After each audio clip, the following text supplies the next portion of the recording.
This episode of the EV Resource Podcast is brought to you by Titan Auto and Tire. Titan has some of the very few independent auto repair shops in Central Virginia that are qualified to work on EVs and hybrids. And from hybrids to Hummers, they fix everything. For more information and to schedule an appointment for your vehicle, go to TitanAutoTire.com. Coming up this week, Hyundai's IONIQ6 has some serious range. The U.S. Treasury has updated vehicle classification standards for the clean vehicle tax credits. Ford is developing a new, smaller EV pickup truck, and more. Well, hello, friends, and welcome to episode 140 of the EV Resource Podcast. I'm Zach Hurst, and each week I bring you the latest EV news, information, and interviews with industry experts. Before we begin, I have to apologize for something. Last week, I started the show by mentioning that I had been to the DC Auto Show, and I wanted to tell you all about it at the end of that episode, and then I completely forgot about it. So, I will speak about it at the end of the news segment in this episode, so if you were looking forward to that recap, it will be here this time. Additionally, I have a quick announcement to make. I've made a few changes to how EV Resource is putting information out there. The magazine is moving to a bi-monthly publication. It will still have all the same great original content, just now it will be every other month. The January-February combined issue should be out very soon. To compensate for that change, there will now be a weekly newsletter that mirrors the content of this podcast with the top news stories from the week delivered directly to your email inbox. So if you like to read in addition to listening, those are both great ways to get the news and information you want. All right, I have got a great show for you this week, the top news stories about EVs, and we're going to start with an announcement coming out of New York.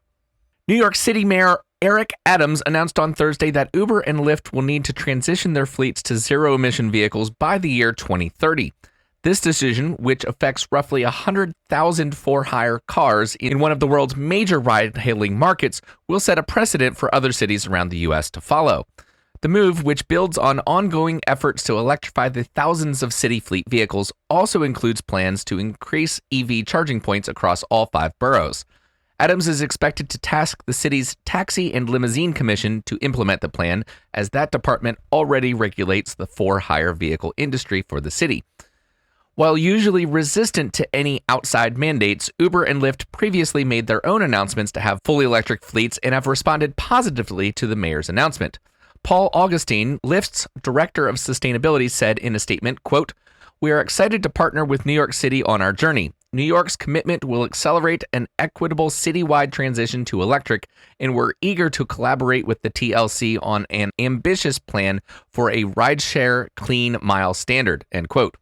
Josh Gold, senior director of policy at Uber, also added, quote, "We applaud the mayor's ambition for reducing emissions, an important goal we share. Uber has been making real progress to become the first zero-emissions mobility platform in North America, and there's much more to do," end quote. The transition to electric vehicles for ride-hail drivers won't happen overnight. It does pose a very unique challenge, given that many of them are independent contractors who use their own cars and have limited financial resources. Despite the promising potential savings in fuel costs and maintenance over time, EVs often come with a steep initial investment, something cash-strapped gig economy operators may not be able to afford. The city of New York isn't the first major market to make such an announcement. In 2021, California adopted new rules requiring ride-sharing companies to electrify their fleets by 2030 as well. While some people are lauding the move as ambitious and much needed in order to combat climate change, others are skeptical of how such a large-scale transition will take place. Next, a revised definition of vehicle classification from the U.S. Treasury Department means that consumers now have even more electric vehicle options to choose from when taking advantage of federal tax credits available under the Inflation Reduction Act. Exciting additions include GM's Cadillac Lyriq, Ford's Mustang Mach-E, and 5-seat versions of the Tesla Model Y, giving drivers increased access to these vehicles provided they stay below the price cap up to $80,000 for SUV models. In August of last year, the Inflation Reduction Act of 2022 was signed into law and ushered in a new era for electric vehicles, the Clean Vehicle Credit. This credit replaces the IRC 30D to offer up to $4,000 in tax credits on used EVs, as well as a maximum rebate of $7,500 for new vehicles. The EV tax credit can provide a great opportunity for certain buyers to save money, but there's more to the equation than just that. Income, price, and product origin all play into eligibility for this incentive, with electric SUVs falling under the $80,000 cap. With consumers in mind, the U.S. Treasury recently upgraded standards for determining eligibility of vehicles under price caps. By leveraging EPA fuel economy labeling rather than the CAFE standard, crossover models with similar features will now be treated consistently and align classifications on vehicle labels with those seen at consumer-facing sites like fueleconomy.gov. Drivers now have the opportunity to reduce their cost of entry on several well-known and highly sought-after electric vehicle models. The Cadillac Lyriq starts at $62,990, while the Ford Mustang Mach-E trims range from $45,995 up to $63,000. Tesla's 5-seater Model Y will also now be eligible to take advantage of the federal tax credit. Previously, it was classified as a car and was not eligible. With these new definitions in place, an even wider range of people will now be able to reap the benefits of federal tax credits when choosing to purchase an electric vehicle. The options have increased for consumers, giving them more leeway when it comes to finding a car that meets their needs. Next, the exterior of the 2023 Hyundai Ioniq6 has brought mixed reactions from potential buyers. Some think it's rather good looking, while others have strong feeling against. Hyundai likely knew this during the design phases of development, but chose to move ahead with the car as you see it for one very good reason: aerodynamic efficiency. Hyundai's focus on efficiency and range has resulted in the single curved aerodynamic profile and makes the Ioniq6 the slipperiest vehicle from the brand ever. Olabisi Boyle, Vice President of Product Planning and Mobility Strategy for Hyundai Motor North America, said, quote, "Continually improving the efficiency of our vehicles is always a top priority for our development teams. Instead of just adding a larger battery to increase the range, we chose to optimize Ioniq6 aerodynamic performance and its electric global modular platform for efficiency to produce these long driving ranges," end quote. The Ioniq6's ultra-low drag coefficient of 0.22 is achieved through a number of factors, including a low nose, active air flaps, wheel gap reducers, elliptical wing-inspired spoiler with winglet, slight bow-tail structure, separation traps on both sides of the rear bumper, full underbody covering, and deflectors and reduced wheel arch gaps. In their home market of Korea, where cameras are allowed instead of side mirrors, Hyundai says that they are able to achieve a coefficient of drag of 0.21. However, here in the US, side view mirrors are required. So you may ask, why make a car that is so focused on aerodynamic efficiency? What difference does it make? Well, the big reason is range. As a result of being so aerodynamically efficient, the Ioniq6 maximizes the use of its 77.4 kilowatt-hour battery pack to achieve a range of up to 361 miles, according to EPA estimates. That's enough for the sedan to just beat out the Tesla Model 3 long-range all-wheel drive, which has a 358-mile EPA estimated range, and much more than its sibling, the Ioniq 5 SUV, which tops out at 303 miles. It is worth pointing out how much of a difference wheel choice makes in the official range and efficiency ratings. While the 361 miles is achieved with the 18-inch wheels, choosing the larger 20-inch wheels drops the rated range by 56 to 305 miles.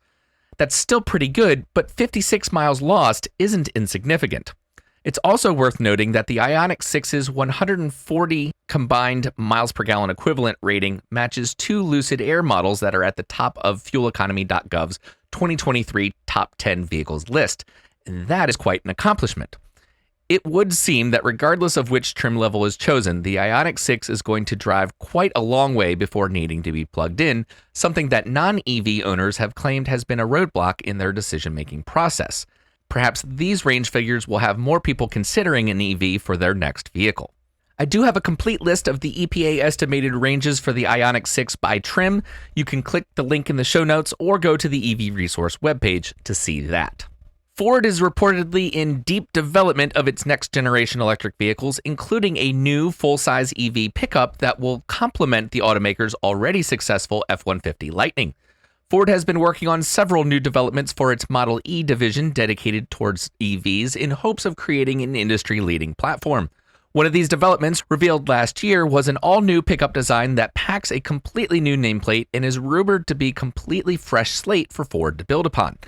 CEO Jim Farley hinted toward the new EV pickup truck, and his comments seemed to solidify reports from late last year that indicated the company's next electric truck would not be a transitional model that sports the same nameplate as a gas model. He said, quote, "Now we are deep in the development of our second-generation EVs, including our next-generation electric full-size pickup, which, by the way, is awesome," end quote. Farley's vague and relatively undetailed comments are uninspiring, but they absolutely catalyze plenty of potential for a carmaker like Ford. While details are scarce at the current time, Ford did detail some of the plans it has for the next-generation EV architecture, which will be developed completely from scratch. Farley said the new platform will encourage simplification, which should improve manufacturing and engineering through various streamlined processes. Next, it's confirmed the Genesis X convertible concept will enter production as a flagship EV. The Genesis X wowed the crowds at the LA Auto Show last year as the third and final concept in a series of upscale electric GTs envisioned by Hyundai Motor Group's luxury brand. These concepts are said to preview the marque's design language in the electric era. Genesis plans to launch only EVs from 2025, and not only that, as it turns out, a luxury electric coupe inspired by the Genesis X will eventually be produced, according to Automotive News. The chairman of the Genesis National Dealer Advisory Council and owner of Genesis of Cherry Hill in Marlton, New Jersey, told the publication that Luke Donkerwolke, the brand's chief creative officer, said at the Genesis annual meeting that the X convertible concept will make it to production. He added that Genesis dealers would like the brand to offer a performance GT coupe, which was rumored even before Donkerwolke told dealers about the plans. Quote, "I don't know if it's going to be over 200,000 or 300,000, but I guarantee we're going to get a lot of Bentley Continental convertible trade-ins on that when it comes to our showrooms," end quote. That's because the Genesis X would be a true halo flagship for the brand, and while sales volumes might be very limited given the price, he said that putting it into production would signal the fact that Genesis is a full, real luxury brand. The X convertible that debuted in Los Angeles in November of 2022 was the third in a series of Genesis electric coupe concepts, a follow-up to the Genesis X concept two-door Grand Tourer and Genesis X Speedium coupe. The X convertible dons a new version of the brand's crest grille. The new grille is a blueprint for the front-end designs of future Genesis electric vehicles, a spokesperson for the brand said. At the unveiling of the Genesis X convertible concept in Los Angeles, Donkerwolke told journalists that the design team is pushing hard for a production vehicle based on the X concepts. And if I have butchered his last name miserably, then I wholeheartedly apologize for that. I'm doing the best I can, and that is one that absolutely has had me stumped. GM is reportedly planning a major overhaul to the design and form factor for its EV batteries. The plan, as reported by Korean EV publication The Elec, claims to have sources from inside the company reporting that GM is moving away from the LG-made pouch-style battery cells used presently and instead moving to a cylindrical cell design. The sources said this choice by GM has caused talks with LG over the planned construction of a fourth factory by Ultium Cells to be delayed. Pouch cells aren't inherently bad. They do have benefits over cylindrical cells in that they cost less to produce and waste less physical space by stacking on top of or next to each other, resulting in higher pack energy density. However, with promises of faster charging, more energy-dense cylindrical cells coming down the road, other automakers have already started to announce the use of cylindrical-style battery cells, and it appears that GM is strongly considering the same move. One GM spokesperson commented to The Drive that, quote, "The Ultium platform was designed to be flexible, accommodating a range of cell form factors and battery chemistries," end quote, but did not comment specifically on any plans GM has. It's only a matter of time before we hear about this change if indeed it is happening, and as any updates are given from the company, I'll make sure to get that news to you. And lastly, as promised, I wanted to tell you about the DC Auto Show. Electric vehicles were prominent and the topic of many conversations that I overheard. The usual suspects were there, like the Chevy Bolt EV and EUV, Hyundai Ioniq 5, Kia EV6, Ford Mustang Mach-E, and F-150 Lightning. And I didn't spend a lot of time with those vehicles because, well, they're not new to me anymore. And they're not as cool. What I did spend time with more were the vehicles that I thought were cool and had somewhat of an edgy factor to them. My favorite of the show would be the Hyundai IONIQ6. The company brought 2 display units, and it was the first time I had the chance to see the sedan in person. And let me tell you, while I'm not a fan of the rear end aesthetics in photos, in person, the all black color specifically really looked nice. I was also really interested in an all electric hovercraft that was there. This was called the Arosa by Von Mercier. It is a multi-terrain hovercraft that has 240 horsepower, 3 electric motors, and a 50-mile-an-hour top speed. It can seat 2 adults in tandem configuration, and pricing was a bit steep, $200,000 base price. But the representative from the company explained that the target market would be someone that would buy this instead of a boat. So not me. But it was pretty cool. Chevy had the Equinox, Blazer, and Silverado pre-production models. They were roped off, however, so I didn't get a close look. But the exterior styling of all 3 of them was something that I really liked, especially the Arctic blue paint choice.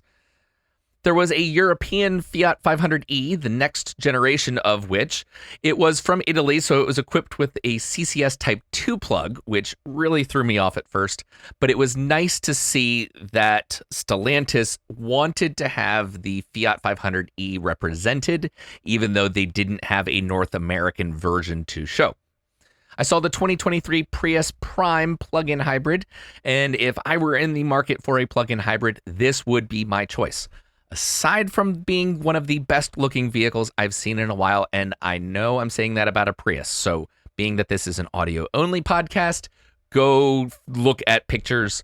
It is pretty sporty looking. And the specs are amazing too, up to 220 horsepower and options for all-wheel drive. Now we're talking. Before leaving, I did test drive the Subaru Solterra.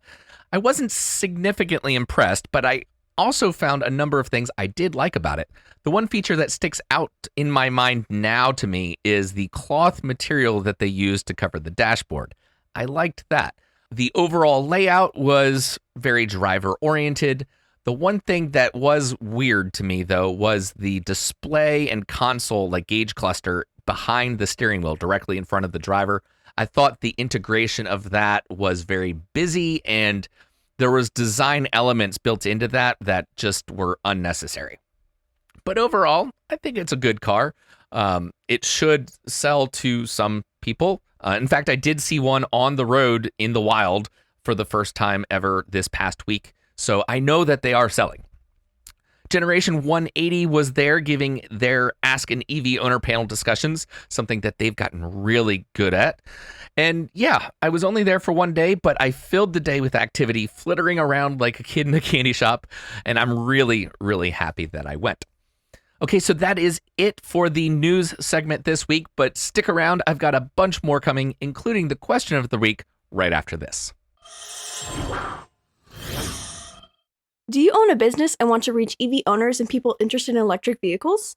EV Resource is welcoming businesses nationwide, both big and small, to become advertising partners with us across all platforms.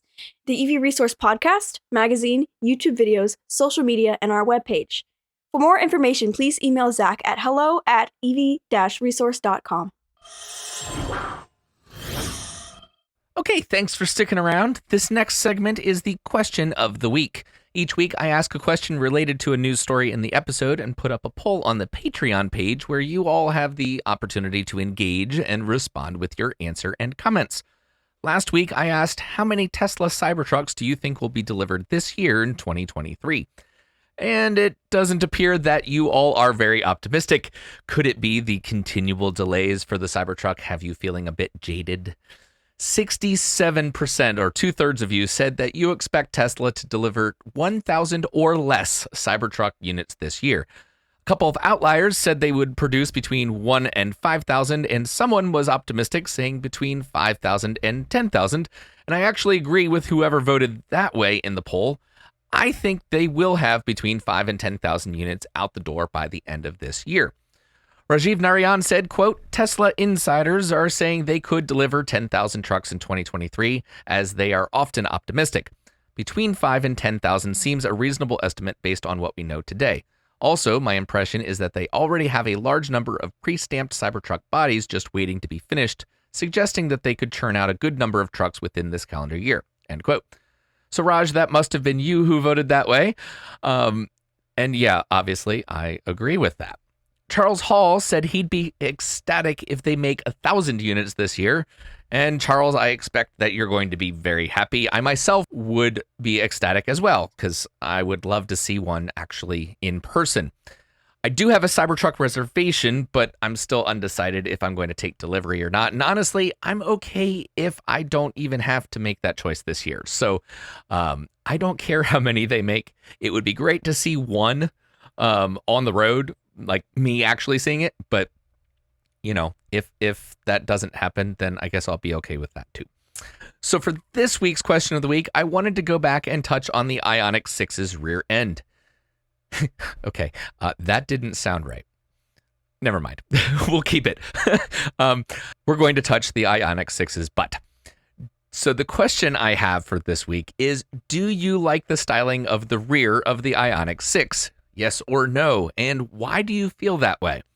To participate in the poll, head over to the EV Resource Patreon page. That link is in the show notes, and you can also go to patreon.com/EVResource.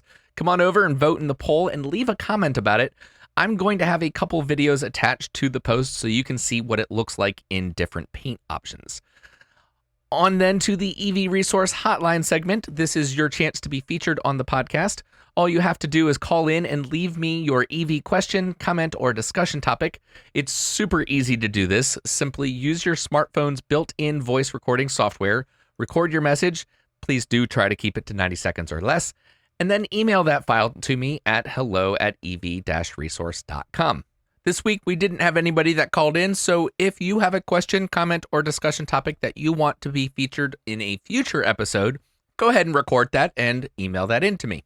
Before I end the episode, I want to thank our Patreon supporters. These individuals have chosen to support my efforts with a small monthly financial contribution and in return get many perks and benefits of being part of this exclusive club.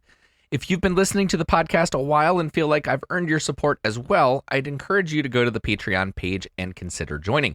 Tiers start at just $5 a month, and I would really appreciate it. For the first quarter of this year, all Patreon supporters will get a 30-minute one-on-one Zoom call with me to talk about anything they want. Anything at all. It doesn't even need to be EV related. This is just my way of reaching out to connect with those for whom I am grateful. I especially want to thank Rajiv Narayan at the director tier and Christopher Lawrence and Andy Cooper at the executive producer tier. And even though those at the producer tier are supposed to only get their names read out once a month, last week I made a mistake and thought February had already started. So today I'll again thank Charles Hall, Eric Weber, and Alan Michael at the producer tier. Thank you to all the fine people who choose to support me in EV Resource. This is not my full-time job. It is a passion and labor of love, and I am so grateful even to the fact that you all listen to this podcast. Sure, the financial support goes a long way for me, but any support is appreciated. And if you don't feel quite up to contributing via Patreon, there are a couple other ways you can help. Instead of mandatory membership fees or paywalls, I use advertising and affiliate connections to keep the EV Resource podcast free for all of you. So please consider supporting the sponsors and organizations who support EV Resource. Many of them have coupon codes or discounts just for the EV Resource audience. You can find a full listing at ev-resource.com/deals. I also have on the webpage a small but growing collection of products on Amazon that I recommend. You can find that on the webpage under the shop section. This week, I'm featuring the Lego City Electric Sports Car. It's a 95-piece Lego set that my son and I built together in less than 30 minutes, and he really likes it. Kids can open the door to seat the driver minifigure, adjust the solar panels on the pretend charge point, and connect its cable to the car. It's a lot of fun, and I actually had some fun with my wife. We filmed a little stop-motion video with it that I think turned out pretty cool, and you can check that out on the YouTube channel if you want. But yeah, it's less than $10, so if you have a kid or want to give one as a gift, definitely I would encourage you to please consider ordering through my Amazon affiliate link. Once again, ev-resource.com/shop, and you can find that among all the other things that I've got up there. As always, I invite your feedback via email to hello@ev-resource.com. And that is it for this podcast episode. So thank you so much for being with me, and I'll catch you next week.